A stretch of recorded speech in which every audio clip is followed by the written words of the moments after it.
فأزلهما الشيطان عنها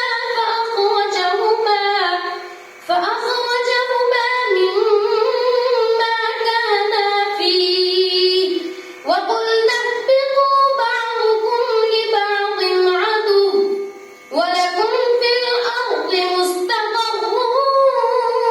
ومتاع إلى حين فتلقى